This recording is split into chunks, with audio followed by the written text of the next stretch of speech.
जळगाव जामोद परिसरात पुन्हा बिबट्याच्या हल्ल्यात सुमारे 5 बकऱ्यांचा मृत्यू झाल्याची घटना 26 मार्च रोजीच्या रात्री 2 वाजताच्या सुमारास घडली आहे. जळगाव शहरातील रशीद शेठ यांचे प्लॉटमध्ये रहिवाशी अनिश शहा रशीद शहा यांच्या मालकीच्या बकऱ्या घराजवळ असलेल्या गोठ्यामध्ये 2 बकऱ्या 3 बकऱ्या अशा एकूण 5 बकऱ्या बांधलेल्या असताना रात्री 2 वाजताच्या सुमारास अचानक बिबट्याने या बकऱ्यांवर हल्ला केल्याने गोठ्यातील बकऱ्यांचा मृत्यू झाल्याची घटना नुकतीच घडली असून बिबट रात्री रसूलपूर शिवारात दिसल्याची सुद्धा परिसरात चर्चा आहे. एकाच ठिकाणी 2 दिवसात दुसरी घटना घडल्याने आणि बिबट्याचा वावर वाढला असल्याने परिसरात दहशत निर्माण झाली आहे. वन विभागाने तात्काळ बिबट्याचा बंदोबस्त करणे गरजेचे असताना अधिकारी मात्र उपाययोजना करण्यास कुचकामी ठरत आहे.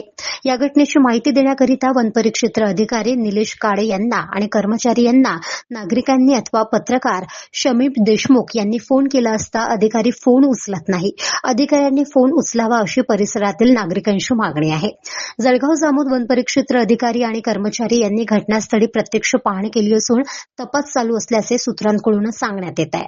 तसेच पशुवैद्यकीय अधिकारी परिहार यांनी घटनास्थळी भेट घेतली आणि नागरिकांना आवाहन केले की आपल्या जनावरांची ऑनलाईन नोंदणी करणे गरजेचे आहे. जनावरांची आज उद्या नोंदणी करा असे परिसरातील जनतेला आवाहन वैद्यकीय अधिकारी परिहार यांनी केले आहे.